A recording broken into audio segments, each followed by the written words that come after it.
The new port house in Antwerp repurposes, renovates, and extends a derelict fire station into a headquarters for a port, bringing together the port's 500 staff that previously worked in separate buildings around the city.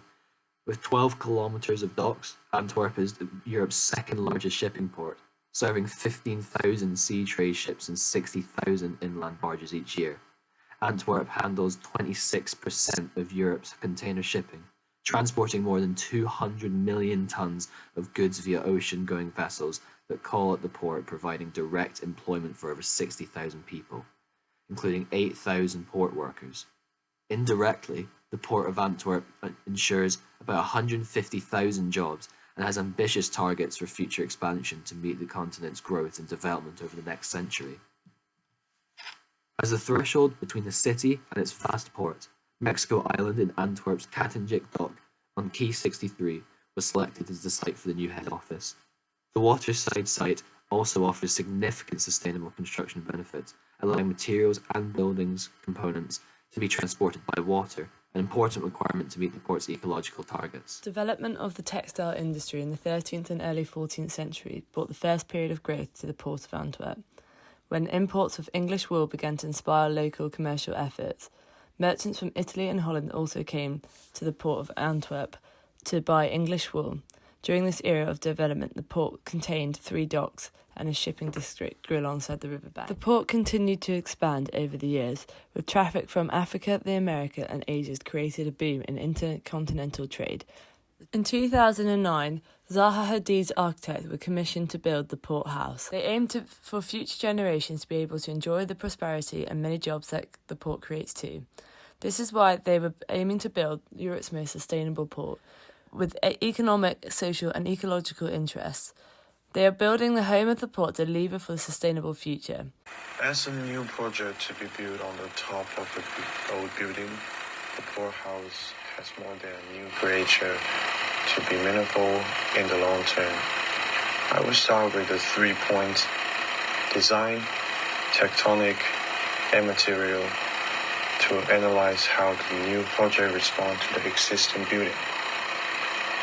In the design, retaining the 4 facades of the original building has played a positive role in the sense of experience and echo of the site. It is a tribute to the original architectural culture and history to reproduce the lighthouse which was not realized in the original design. Tectonically, in order to realize the overhead lighthouse, huge concrete columns and 4 steel columns bear the main weight. They are connected with the bridge floor to undertake the new and old buildings. At the same time, the lightweight steel structure on the upper floor is ideal for sustainable constructions. For the material, the irregular triangular glass facade implies the glory of Antwerp diamond industry. Most triangles are transparent. Only a few are opaque. Carefully adjust the proportions to ensure that in the building, while also controls the solar load to ensure optimal working conditions.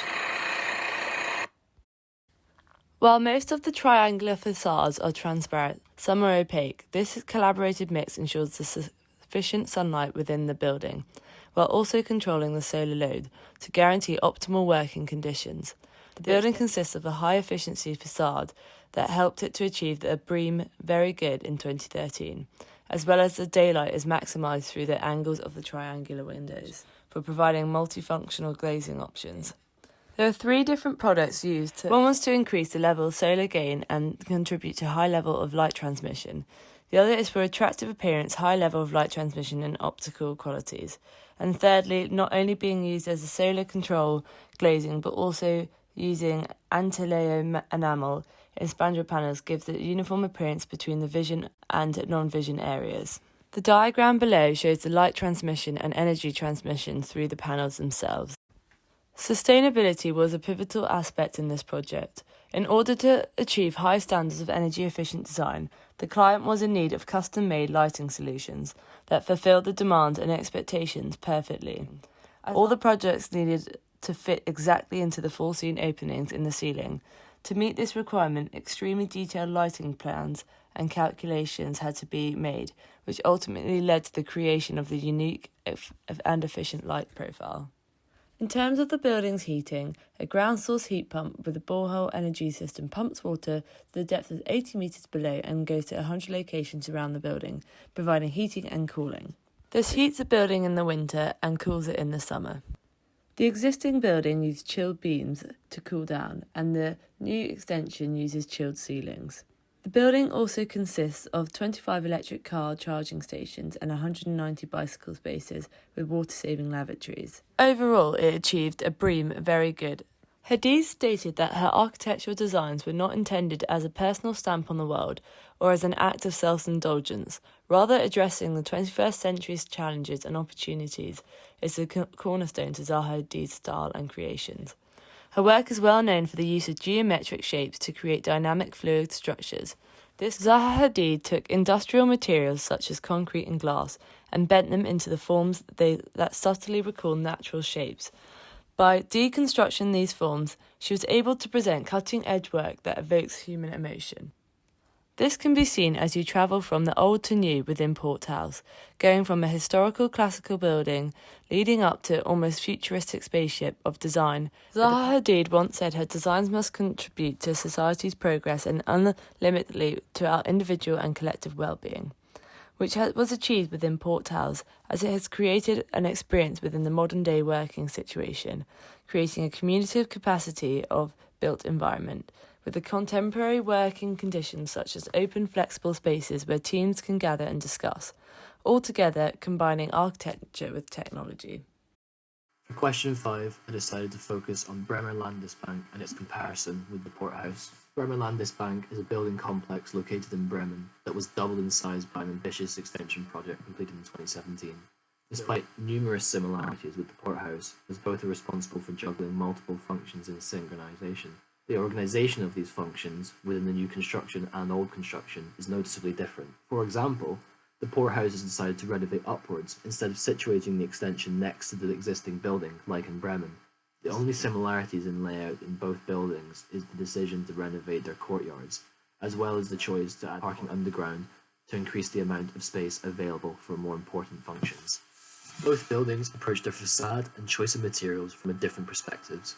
On one hand, Caruso St. John architects hope to blend the Landesbank into its surroundings, utilising traditional brickwork techniques commonly found in Bremen with a contemporary flair to ensure it didn't stand out, while still being aesthetically beautiful. On the other hand, Hadid went a different route, instead using boat imagery and the open sea as inspiration for its final massing and facade.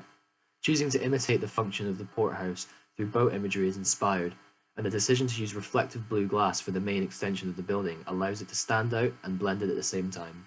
Depending on what time of day, the facade is either striking against the sky, mimicking the waves of the ocean it's reflecting, or blending into the clear blue skies on clear days. The Royal Ontario Museum, the way the extension utilises different functions within the building is incredibly non-linear, using walkways suspended over hallways instead of separate hallways.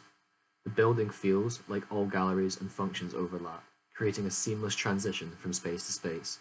Contrasted with the circulation routes of the museum, the Port House seems unusually conventional for its unconventional shape, opting for circulation to be separate in massing compared to other functions. This binary approach is unlike the unconventional exterior, but allows these circulation routes to not increase the massing of the extension, instead using the space within the legs holding the extension up for stairs, corridors, and elevators. Another aspect of the museum that differs from the Port House is how it manages space and connectivity. Through the building, there are mezzanines, underpasses, walkways, and views connecting the spaces together. This allows the building to feel more organic, more in common with a cave system or a playground set, inviting visitors to explore and experience the building whichever way they choose. The lack of segregation in these spaces also allows visitors to figure out their placement in the building. However, in the case of the Port House, Due to it not being a museum or gallery, the focus of circulation is not to encourage exploration, but to provide efficient and easily predictable circulation throughout the building. This means that the user knows that the circulation route is consistent and can deduce where to go or where they are going with relative ease.